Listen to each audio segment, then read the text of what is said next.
Okay, hi everyone, again welcome to text book super coaching platform. तो बच्चों, आज का टॉपिक बहुत ही ज़्यादा इंटरेस्टिंग टॉपिक है क्योंकि मुझे बार बार ये कमेंट में देखने के लिए मिल रहा था, सर राखा पैरामीटर पे कुछ कर दीजिए, है ना। राखा पैरामीटर हमें समझ में नहीं आता है कि कब यूज़ करें, और नेफ्लॉक्सेटिक पैरामीटर के साथ राखा पैरामीटर का क्या रिलेशन है, कब हम नेफ्लॉक्सेटिक पैरामीटर देखते हैं और कब हम राखा पैरामीटर देखते हैं। ये कन्फ्यूजन बहुत सारे एस्पिरेंट के अंदर मुझे देखने के लिए मिला। तो आज इस वीडियो के माध्यम से मैं आपको राखा पैरामीटर और नेफ्लॉक्सेटिक पैरामीटर के बीच का डिफरेंस, कब नेफ्लॉक्सेटिक पैरामीटर यूज़ करेंगे, कब राखा पैरामीटर यूज़ करेंगे और उनके बीच में क्या रिलेशनशिप है, ठीक है, वो एक दूसरे के दोस्त है, ये दुश्मन है, हम ये समझने की कोशिश करने वाले हैं।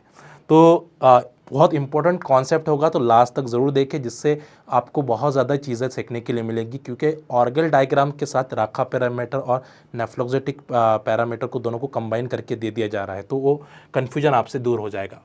ठीक है, तो सभी एस्पिरेंट अपनी प्रेजेंटी लगा दीजिए, है ना, कि मैं प्रेजेंट हूँ सर, मेरा नाम ये है और मैं प्रेजेंट हूँ, मैं आपके सेशन देख रहा हूँ। ठीक है, सेशन अच्छा लगा तो लाइक बटन को ज़रूर दबाइएगा, अच्छा नहीं लगा तो कोई दिक्कत की बात नहीं है, बट अगर आपको कुछ भी वैल्यूएबल कंटेंट लगता है तो ज़रूर आप लाइक बटन प्रेस करें, ठीक है, जिससे टीचर मोटिवेशन हो जाएगा। ठीक है, चलिए अब चलते हैं हमारे मेन पॉइंट की तरफ।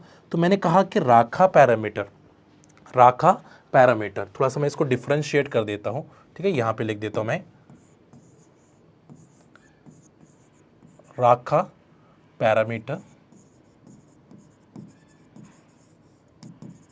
ठीक है, they also denoted by the B, है ना, इसको बी से डिनोट करते हैं। ठीक है, और नेफ्लॉक्सेटिक पैरामीटर, नेफ्लॉक्सेटिक पैरामीटर, ठीक है, इसको बीटा बोलते जाता है कभी कभी, तो ठीक है। बट अब इनके बीच में क्या डिफ्रेंसिएशन है, राखा पैरामीटर किसके बारे में बताता है और नेफ्लॉक्सेटिक पैरामीटर किसके बारे में बताता है। सबसे पहले बच्चों, राखा पैरामीटर आपको बताता है inter electronic repulsion between the two terms. जैसे कि मान के चले कि D2 कॉन्फ़िगरेशन है, ठीक है, ये आपकी D2 कॉन्फ़िगरेशन है, और D2 कॉन्फ़िगरेशन का आपने स्पेक्ट्रोस्कोपिक टर्म्स निकाल लिया है, स्पेक्ट्रोस्कोपिक टर्म। तो D2 कॉन्फ़िगरेशन का ग्राउंड टर्म्स आ रहा है आपका 3F, और इसका एक्साइटेड टर्म्स आ रहा है 3P। ठीक है, 3P, ग्राउंड टर्म्स 3F है, एक्साइटेड टर्म्स आपका 3P है। ठीक है, तो जब 3F और 3P के बीच में, इसके बीच में कितना इंटर इलेक्ट्रॉनिक रिपल्शन है, मेन तो इंटर इलेक्ट्रॉनिक रिपल्शन की बात हो रही है। दोनों concept depend on the inter electronic repulsion. ये भी इंटर इलेक्ट्रॉनिक रिपल्शन पे डिपेंड कर रहा है, ये भी इंटर इलेक्ट्रॉनिक रिपल्शन पे डिपेंड कर रहा है। बट ये टर्म्स की स्पेक्ट्रोस्कोपिक टर्म का इंटर, तो 3P और 3 बीच के बीच में इंटर इलेक्ट्रॉनिक रिपल्शन कितना है, इंटर इलेक्ट्रॉनिक रिपल्शन, दो टर्म्स के बीच का इंटर इलेक्ट्रॉनिक रिपल्शन को हमने बोला है राखा पैरामीटर। दो टर्म्स के बीच के इंटर इलेक्ट्रॉनिक रिपल्शन को राखा पैरामीटर से गिना जाता है कि दो टर्म्स है आपकी, कोई भी ग्राउंड टर्म है और इसकी एक्साइटेड टर्म्स है, तो उनके बीच का जो इंटर इलेक्ट्रॉनिक रिपल्शन है, क्योंकि ये ग्राउंड टर्म्स है, एक्साइटेड टर्म्स है, तो इनके बीच में जो इंटर इलेक्ट्रॉनिक रिपल्शन है बच्चों, उस रिपल्शन को गिना जाता है राखा पैरामीटर से। पहला पॉइंट क्लियर हो गया है कि राखा पैरामीटर कहाँ पे यूज होता है, स्पेक्ट्रोस्कोपिक टर्म्स के बीच का इंटर इलेक्ट्रॉनिक रिपल्शन निकालने के लिए, स्पेक्ट्रोस्कोपिक टर्म्स के बीच का इंटर, इसी वजह से इसको ऑर्गल डायग्राम के अंदर यूज करते हैं राखा पैरामीटर को। नेफ्लॉक्सेटिक इफेक्ट को नहीं देखते आप वहां पे, ठीक है, राखा पैरामीटर कैलकुलेट करते हैं बी, है ना, आपने देखा बी कैलकुलेट करते हैं। बट नेफ्लॉक्सेटिक पैरामीटर जो होते हैं, ये आपके मेटल और लिगैंड्स, ये भी डिपेंड करते हैं। ठीक है, इसको ये आपका जो है मान के चलो ये आपका बी है, तो ये जो होता है वो हमेशा लेस देन 1 होता है, लेस देन 1 होता है बच्चों। ठीक है, एक से कम ही होता है जो भी कुछ होगा, इंटर इलेक्ट्रॉनिक रिपल्शन। तो यहां पे ध्यान में रखिए, मोर इंटर इलेक्ट्रॉनिक रिपल्शन, मोर इंटर इलेक्ट्रॉनिक रिपल्शन, मोर पैरामीटर, मोर पैरामीटर। जितना ज़्यादा इंटर इलेक्ट्रॉनिक रिपल्शन होगा उतना ही ज़्यादा पैरामीटर आपका होगा। अब ये कहाँ देखते हैं, ये देखते हैं आप फ्री मेटल आयंस और कॉम्प्लेक्स मेटल आयंस में।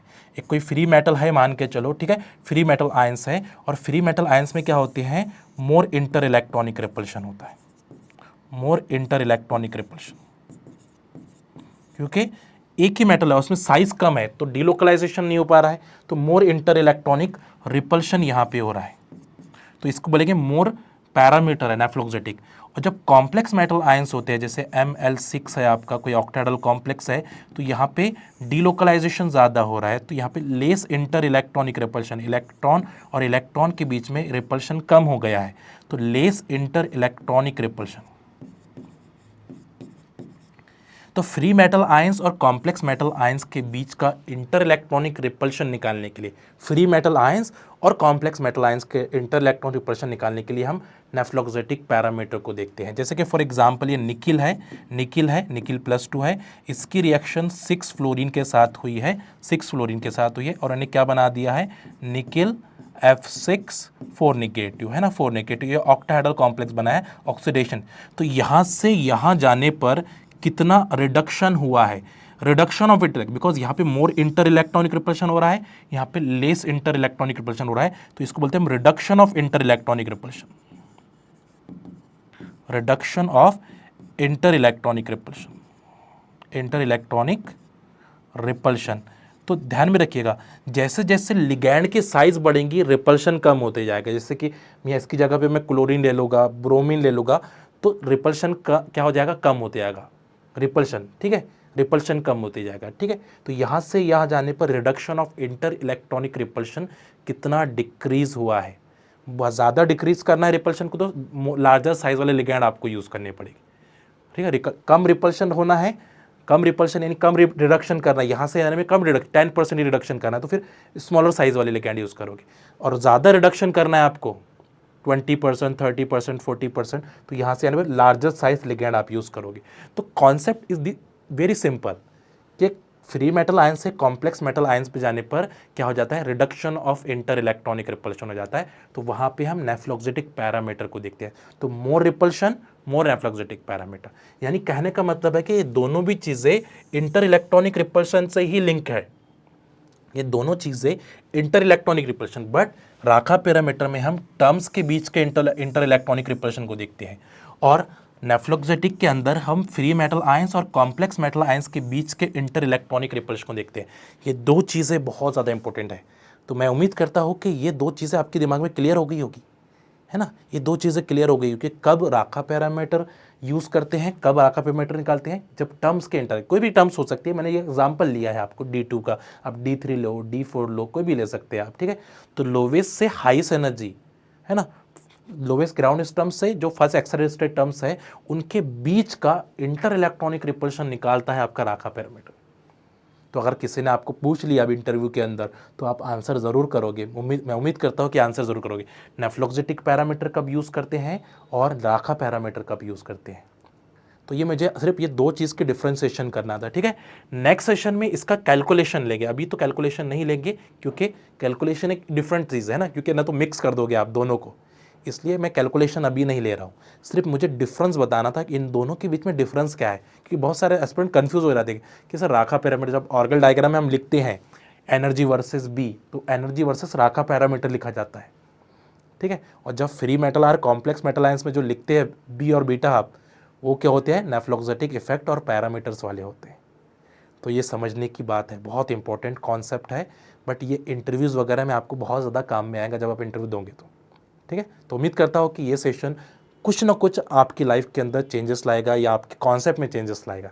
सेशन अच्छा लगा तो अपने दोस्तों तक ज़रूर शेयर करें, लाइक बटन को ज़रूर प्रेस करें।